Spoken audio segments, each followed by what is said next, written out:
Hello everyone, this is आशीष कर। तो basically आज वाली क्लास में अपन मोल कॉन्सेप्ट का लेक्चर नंबर 11 डिस्कस करने वाले हैं और आज वाली क्लास में अपन पढ़ने वाले हैं स्टोइचियोमेट्री इन केमिकल रिएक्शंस, कैसे अपन को डील करना होता है।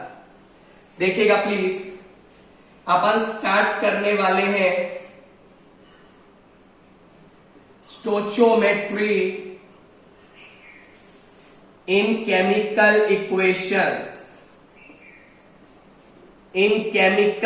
equations, देखो दो टाइप का प्रॉब्लम आपके पास आता है, कैसे अपन को उन प्रॉब्लम से डील करना है वो अपन डिस्कस करने वाले हैं।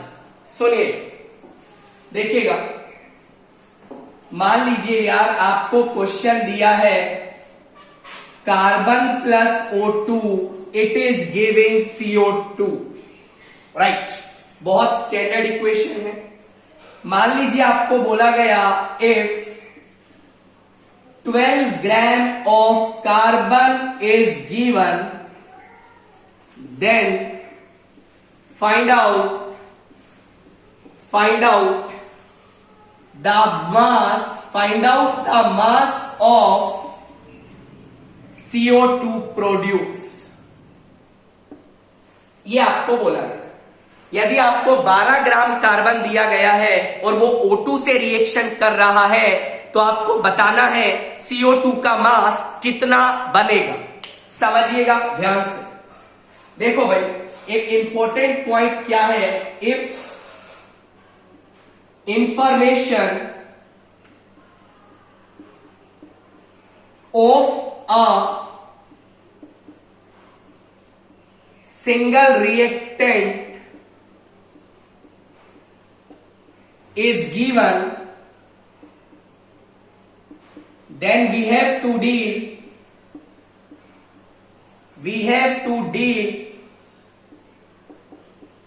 with that reactant only,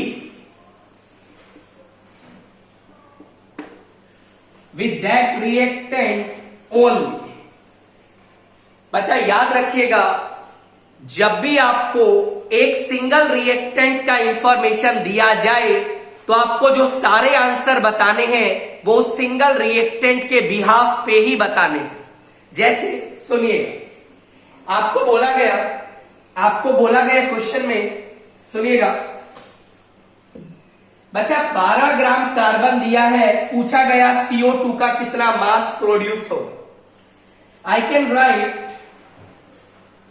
12 gram carbon का मतलब है आपको कार्बन का 1 मोल प्रोवाइड किया गया है, राइट सर। ये मैं आपको निकालना सिखा चुका हूं। 12 gram carbon is nothing, it is the 1 mole of carbon. सुनिएगा, इक्वेशन आपको दिया है C plus O2 it is giving CO2। सुनिएगा बच्चा, इसके आगे नंबर लगाए 1, इसके आगे नंबर लगाए 1, इसके आगे भी नंबर लगाए 1। पहले तो जो बच्चे के दिमाग में एक गलत कॉन्सेप्ट होता है कि ये जो 1 है सर ये नंबर ऑफ मोल को रिप्रेजेंट करता है, ये बिल्कुल गलत स्टेटमेंट है। ध्यान रखना, ये नंबर ऑफ मोल्स को रिप्रेजेंट नहीं करता। ये होते क्या है, basically these numbers are stoichiometric coefficient. इनको स्टोइचियोमेट्रिक कोफिशिएंट बोला जाता है। और सर मोल क्या होता है? Mole is a quantity that is given in the question. Mole एक ऐसा क्वांटिटी है जो आपको क्वेश्चन में प्रोवाइड किया जाता है। समझिएगा ध्यान से। बच्चा आपको बोला 12 ग्राम कार्बन है, 12 ग्राम कार्बन का मतलब 1 मोल है, मतलब 1 mole is given to you. आपको बोला गया कार्बन का आपको 1 मोल दिया गया है, आपको बताना है बच्चा CO2 का मास कितना बनेगा। सुनिए, हमने बोला जब भी आपको एक सिंगल रिएक्टेंट का इंफॉर्मेशन दिया जाता है then you have to deal with that particular reactant only. सुनिएगा बच्चा, 1 मोल कार्बन है, आपसे पूछा गया CO2 का मास। ऐसा सोचिए, यदि कार्बन का एक एटम होता, दोबारा सुनिए, यदि कार्बन का एक एटम होता तो CO2 का कितना मोलिक्यूल बनता? एक बनता। कार्बन का 1000 एटम होता तो CO2 का कितना मोलिक्यूल बनता? 1000 बनता। कार्बन का 1 करोड़ एटम होता तो CO2 का कितना मोलिक्यूल बनता? 1 करोड़ बनता। अरे बाबा, कार्बन का 1 मोल दिया है तो ये समझा CO2 का कितना मोल बनेगा? 1 mole of CO2 will form. But आपसे पूछा है मास बताना है। अरे 1 मोल CO2 का मास क्या होता है? तू बोलेगा 44 gram of CO2 that is produce. This is the final answer, right और रॉन्ग? तो इस तरीका से आपको इस क्वेश्चन को डील करना है। मैं आपको एक और सवाल करवाता हूं, ध्यान दीजिए, सुनिएगा। आपको बोला गया, ध्यान से सुनिए, 6 gram of H2 reacts with O2 to produce water. Find out the mass of water produced. आपसे पूछा गया वाटर का मास कितना बनेगा। सुनिएगा ध्यान से, सॉल्यूशन की तरफ अपन चलने वाले। हमें बोला गया H2 गैस O2 गैस से रिएक्शन करता है और बनाता है वाटर लिक्विड। थर्मोडायनेमिकली ये रिएक्शन फिजिबल है, बट काइनेटिक बोलती है this reaction is very very very slow, right sir? देखिए, आपको बोला गया 6 ग्राम H2 दिया है। 6 ग्राम H2 का मतलब आपको H2 का कितना मोल दिया है? आप बोलेंगे आपको H2 का 3 मोल प्रोवाइड किया है। ध्यान रखना, मैं फिर से बोल रहा हूं, ये जो नंबर होता है this is the stoichiometric coefficient. बच्चों के दिमाग में एक रॉन्ग कॉन्सेप्ट होता है कि सर ये वाला नंबर तो मोल को रिप्रेजेंट करता है। गलत स्टेटमेंट है। Mole is a quantity that is given in the question. सुनिएगा, 3 मोल आपको H2 का दिया गया। आपसे पूछा गया वाटर का कितना मास बनेगा। हमने बोला if information of the single reactant is given then we have to deal with that particular reactant only.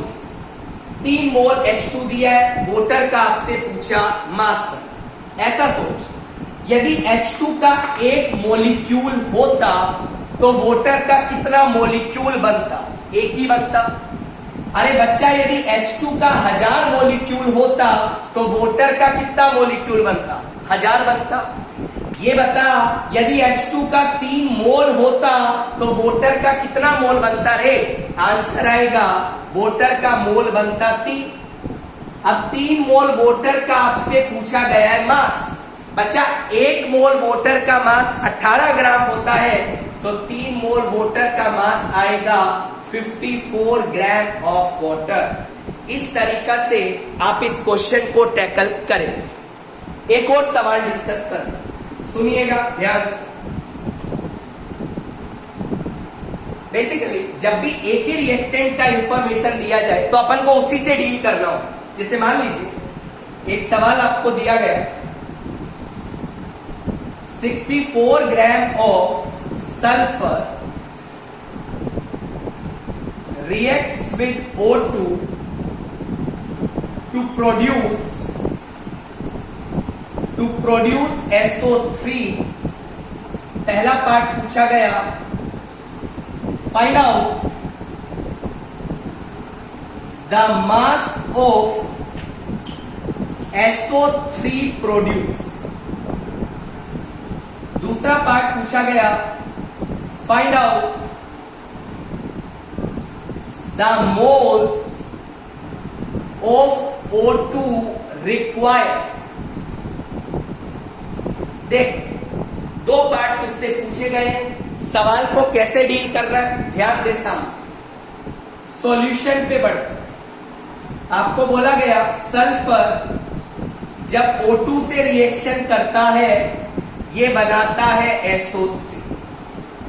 ध्यान रखना जब आप सवाल को डील करोगे reaction should be balanced, right.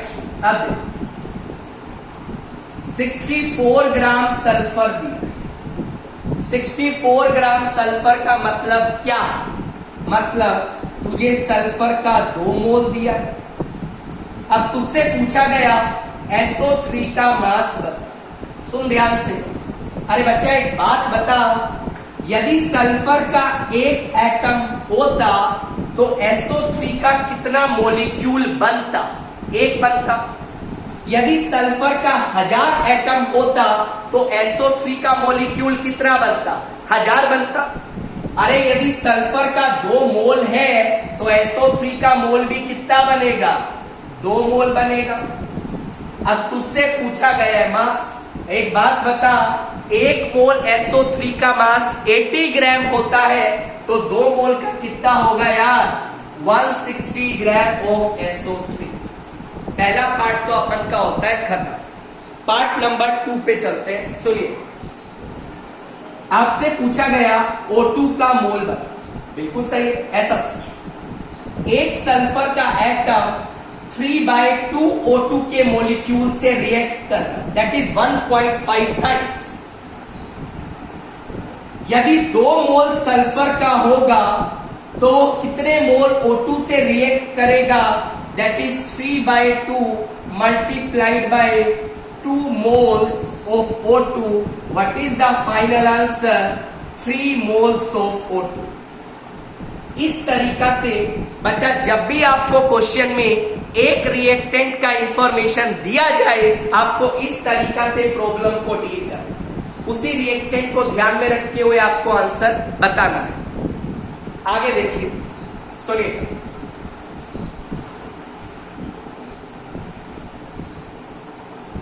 अब इसके बाद एक चीज आती है, दैट इज लिमिटिंग रिएजेंट का कॉन्सेप्ट। काफी इंपॉर्टेंट है, बच्चों को ये निकालने में डाउट आता है, सर लिमिटिंग रिएजेंट तो पता ही नहीं लगता। मैं आपको एक तरीका बताऊंगा लिमिटिंग रिएजेंट कैसे दे। सुन ध्यान से।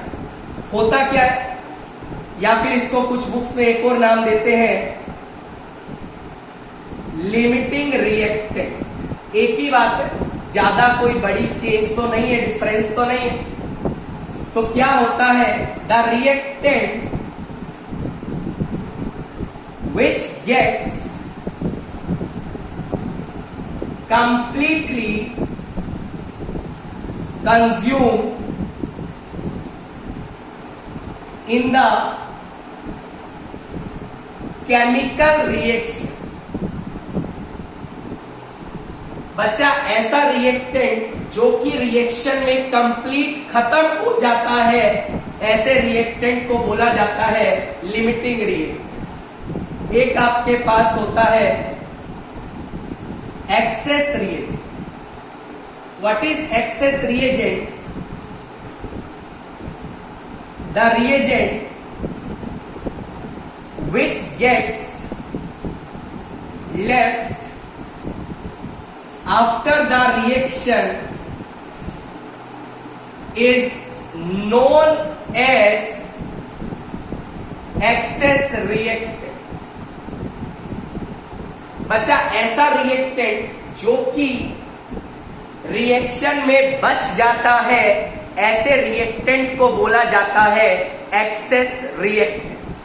समझिएगा, थोड़ा ध्यान से सुनिएगा।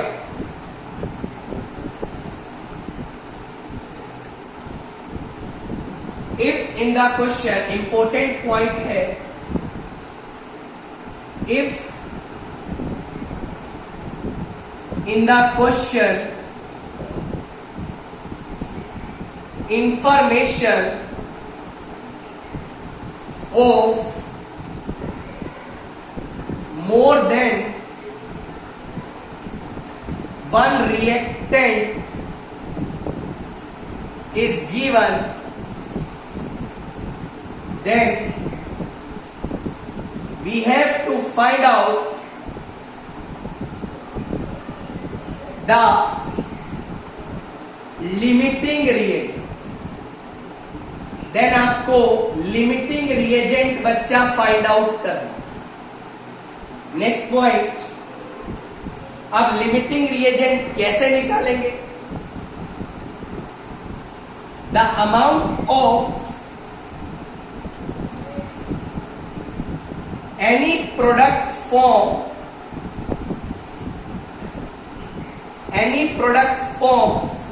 completely depends upon limiting reactant. बच्चा कितना प्रोडक्ट बनेगा, कितना मोल बनेगा, ये सारी बात लिमिटिंग रिएजेंट के ऊपर निर्भर करती है. कैसे समझिए. देख, सबसे पहले तो लिमिटिंग रिएजेंट बताना कैसे, पहले वो जा. मान ले तुझे बोला C+O2 दिया है CO2, बोला इसका तुझे दिया है 1 मोल, इसका तुझे दिया है आधा मोल. एक से ज्यादा रिएक्टेंट का इंफॉर्मेशन है तो तू लिमिटिंग रिएजेंट निकाल. लिमिटिंग रिएजेंट कैसे निकालेगा? जो भी तेरे पास मोल आए उनको स्टोचोमेट्रिक कोफिशिएंट से डिवाइड कर. क्या फिगर आएगा? 1 divide by 1 that is equal to 1. 1 divide by 2 divide by 1 that is equal to 1/2. कौन सा फिगर छोटा आया, कौन सा वैल्यू छोटा आया? 1/2. It means O2 is limiting reagent in this case. इस केस में जो लिमिटिंग रिएजेंट है वो आपका O2 है. मैं आपको एक और एग्जांपल बताता हूं, समझिए. कुछ नहीं करना है बच्चों. मान ले ये रिएक्शन है, N2 gas plus 3H2 gas, it is giving 2 ammonia. तुम्हें बोला इसका 2 मोल दिया है, इसका तुम्हें लेट अस सपोज 12 मोल दिया है. तुमसे बोला गया लिमिटिंग रिएजेंट निकाल. कुछ नहीं करना, डिवाइड मार दे. 2 डिवाइड बाय 1 फिगर आया 2. 12 डिवाइड बाय 3 फिगर आया 4. चेक कर कौन सा वैल्यू छोटा है. इसका मतलब N2 is limiting reagent in this particular case. इस तरीका से तुझे लिमिटिंग रिएजेंट के बारे में कमेंट करना है. मैं आपको एक सवाल पूछता, आपसे बोला गया लिमिटिंग रिएजेंट का मतलब है कि ऐसी चीज जो रिएक्शन में खत्म हो गई. जैसे मान लिया मैंने एक स्टेटमेंट लिखवाया, the amount of any product form it completely depends upon the limiting reagent. सुनिएगा, मान ले यार दिया है carbon plus O2 it is giving CO2, right. बोला इसका तुझे 1 मोल दिया, इसका तुझे आधा मोल, राइट. आधा मोल तो मतलब O2 यहां पे क्या आ गया? Is the limiting reagent. अब एक बात बताएगा, CO2 कब बना? जब कार्बन O2 से रिएक्शन करेगा. यदि O2 लिमिटिंग रिएजेंट है तो कुछ समय के बाद O2 खत्म हो जाएगा. और यदि यार O2 ही खत्म हो जाएगा तो क्या CO2 बन पाएगा? नहीं बन पाएगा. मतलब जितना O2 रिएक्ट किया उतना ही CO2 बनेगा. That's why I am saying the amount of product form depends completely upon the limiting reagent. समझिए, मान ले ऐसा भी ऐसा एक सवाल डिस्कस करते हैं. N2 plus 3H2 it is giving 2 Amol. बोला गया इसका तुझे 2 मोल दिया, इसका तुझे 12 मोल दिया. पहला पार्ट पूछा गया, find out the moles of ammonia produce. Ammonia का कितना मोल बनेगा? Part number 2, find out the moles of access reagent left. जो एक्सेस रिएजेंट है वो कितना बचे। तीसरा part, find out the limiting reagent. ये बताना है इनमें से लिमिटिंग रिएजेंट कौन सा है। बहुत सिंपल, तुझे क्या बोला, 2 को डिवाइड कर स्टाइकोमेट्रिक कोफिशिएंट से, वैल्यू आएगा 2/1 2। 12 को डिवाइड किया 3 से, वैल्यू आएगा 4। ये क्या सुजेस्ट करती है कि पार्ट नंबर 3 का सॉल्यूशन देख पहले। N2 is the limiting reagent. Third part आपका कंप्लीट हो चुका है। N2 behaves as a limiting reagent. अब देख सेकेंड पार्ट पे चल, या पहले फर्स्ट पार्ट पे चल। उससे बोला गया find out the moles of ammonia produce. बच्चा जो लिमिटिंग रिएजेंट आ गया उसी के बिहाफ पे तूने सारे आंसर दे दिए। सुन ध्यान से, तुम्हें बोला गया N2 लिमिटिंग रिएजेंट है, तो अमोनिया के जब तू मोल्स बताएगा तो तू N2 को कंसीडर करेगा। कैसे देख यार, यदि N2 का एक मोलिक्यूल होता तो अमोनिया का कितना मोलिक्यूल बनता? 2 बनता। N2 का एक्चुअल में कितना मोल है? 2 मोल है। तो यार ये समझा अमोनिया का मोल कितना बनेगा? डबल ही तो बनेगा ना रे। मतलब I can say 4 moles of ammonia produce. Part number 2 पूछा गया find out the moles of access reagent left. अब एक्सेस रिएजेंट क्या है? H2 है। पूछा गया ये कितना बच जाएगा। सोच, इसका N2 का एक मॉलिक्यूल से H2 का 3 मॉलिक्यूल रिएक्ट कर, तो बच्चा N2 के 2 मोल से H2 का कितना मोल रिएक्ट करेगा? 6 मोल रिएक्ट करेगा। 6 मोल रिएक्ट करेगा। अरे यार H2 टोटल 12 मोल लिया था, 6 मोल रिएक्ट कर गया, बचा कितना? तू क्या बोलेगा? Moles of H2 left is equal to 6 moles. तो इस तरीका से तुझे आंसर को डील करना है। लिमिटिंग रिएजेंट के ऊपर सवाल को कैसे टैकल करेगा वो आपको इस तरीका से देखना है। आई थिंक आपको वीडियो काफी अच्छा लगा होगा। वीडियो अच्छा लगा तो चैनल को लाइक करिएगा, सब्सक्राइब करना मत भूलिएगा। अपना ध्यान रखिए। Take care, bye.